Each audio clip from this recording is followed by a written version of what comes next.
I'd like to welcome you all to our first press conference of 2012. Could I ask everyone to turn their mobiles off, please, and turn their Twitters off and everything else, so we can get off. I think boxing is going through a very strange time at the moment. A lot of fighters don't want to fight each other. A lot of trainers and managers are happy to try and build fighters' records on nobodies. So I'm pleased to say that I'm giving the public a real fight. Two guys here who are willing to fight anybody. These two guys have got a hell of a lot to lose in this fight. John, obviously, is, as I've always said, is one of the most unluckiest fighters I've known in the history of British boxing. This man definitely beat Tyson Fury in the first time.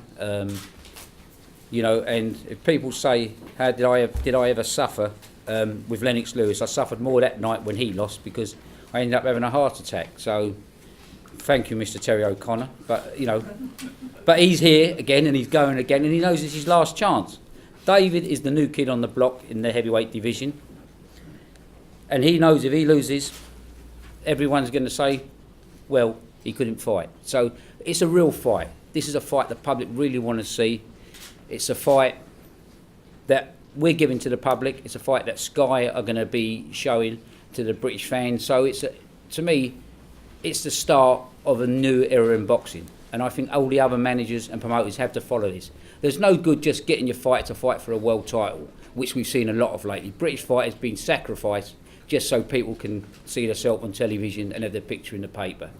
When one of my guys goes to fight for a world title, I want him to go there to win the world title and come back. And I know if one of these two guys get it, or one of these other young guys on the table, I'll introduce you to in a minute, all young heavyweights and one young cruiserweight.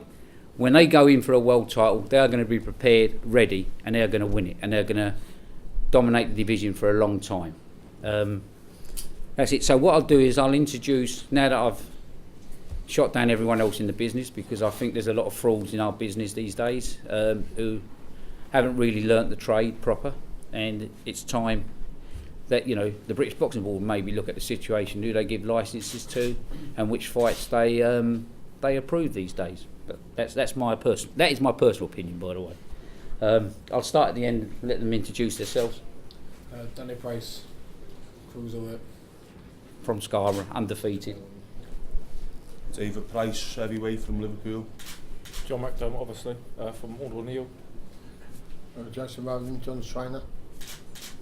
Thomas Little from Atfield, heavyweight.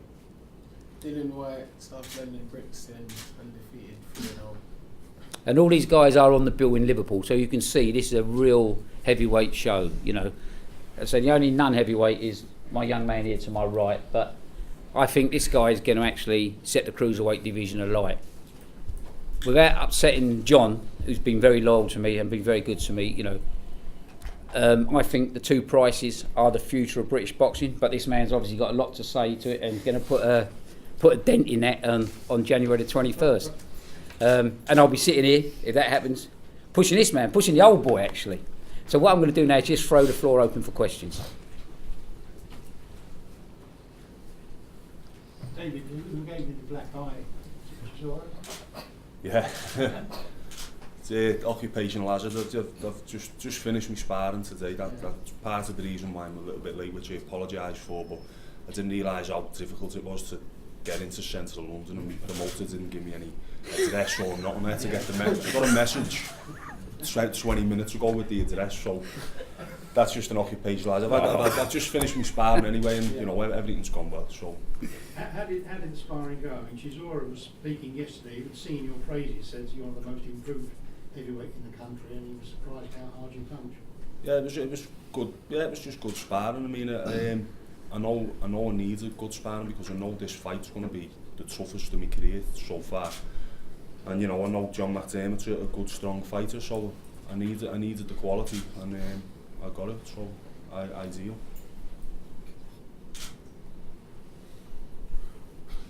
David, do you feel you have to push your career along a bit more than you have done, say, last year, this year? But that's not my job, is it? That's Frank's job. So, you know, I was unfortunate to get the injury, which postponed the original fight, and I think John would agree himself that we're probably sick to death of the thought of each other, because all we must do is think about each other when we're in the gym, and finally it'll get settled next Saturday, and you know, all being well, we're there now, you know, aside from some type of freak accident, such wood. Nick, I'd like to come in on that, sorry. You know, there's a way of handling a career. You know, you see Tyson Fury fighting regular, but he's actually fighting bums, so he's not learning nothing. And he's not going in the gym and learning. David Price, under his trainer, Franny, has spent a lot of time in the gym, has had very good quality sparring, has been to America, and is actually learning the trade. And I believe on this table, we have experience of producing good heavyweights. We know how it's done. Lennox Lewis was taken along at the same pace. This year, David Price, all goes well on January the 21st, you will see him win the British title, the Commonwealth title, and be in a position to fight for the European title. But again, as I said, this man on my left could throw a spanner in the nut, and it could be him doing it. So, and he's learnt his career the same way. He's had some good fights and tough fights. Anyone can build a record fighting bums, and that's the problem with British boxing at the moment.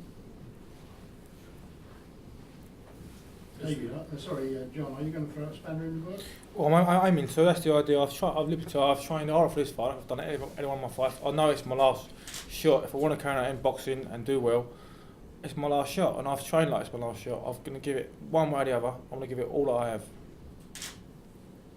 Has the delay helped you, John? Because it does say third time lucky, doesn't it? Has it given you more time to prepare? It doesn't really bother me. I was fit the first time, and I'm still fit the third time, so it makes no difference to me. You know, I've trained hard every fight I've ever had, but this time I know this is my last chance.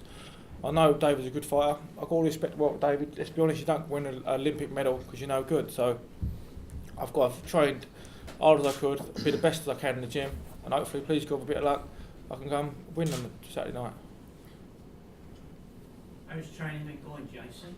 How's training been going? Yeah, very good. I think it took time to get to know you fighters. I'm glad it was cancelled the first and second time. So it's given me probably 6-7 months now, isn't it?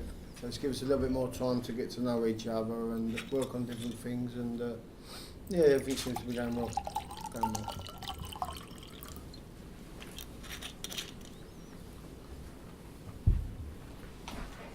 John, how do you compare David to Tyson Fury? I don't actually know really. I think obviously they're both tall, both same sort of size. They both fight similar because they're so tall. So I think I deal with Tyson Fury okay. The second time I boxed him, as David knows, because I was arranged to spar with David, I got glandular fever about 2 weeks before, and I spoke to David on the phone because I arranged sparring to come to Liverpool. But I was so ill, I just couldn't spar at all, and I needed the fight, needed the money, so I had to fight. But I mean, they're obviously similar because they're both same sort of size. I've trained the same way I did for one I've done the other. I may be having a senior moment here, David, but Liverpool produced so many great fighters. I can't think of a British heavyweight champion out of Liverpool. No, that's true. There's never been a British heavyweight champion, so that's what the aim is, to be the first ever British heavyweight champion from the. It's astonishing now if you think of all the fighters. It is, yeah, it is. But it's an added incentive for me because, you know, it'd be a great achievement to be the first from the city.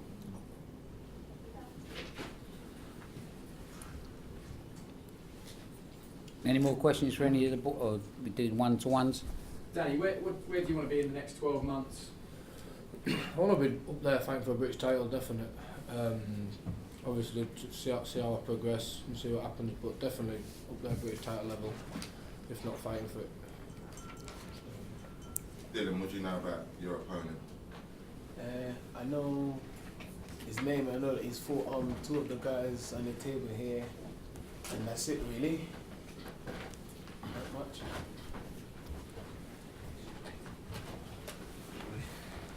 Just for anyone, guys who don't know, this is Franny, David's trainer. So if there's any questions you want to ask about how the training's been going and what they've been doing over the last 2 years, feel free.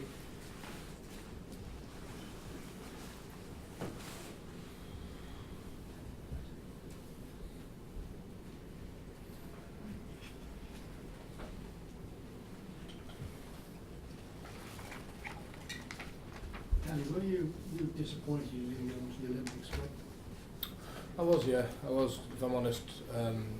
Like I say, everything happens for a reason, but I was, because I felt I was the best heavyweight, and I still do. I think I was the best heavyweight they had. But you know, that's their decision. I got beaten in the European Championships by the world number 4, and that was it. You know, I think Rob McCracken's a great coach, but he was saying to me like in the February that I've got the world at my feet. I can do this, I can do that, and then 3 months later telling me I'm off the squad and that I can't do it. You know, it was disappointing, but.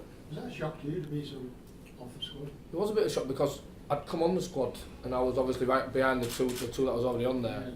The result, I got the results all through the year. Beat some good lads. Then got to number 1. Went to the Europeans. Got beat by a Russian.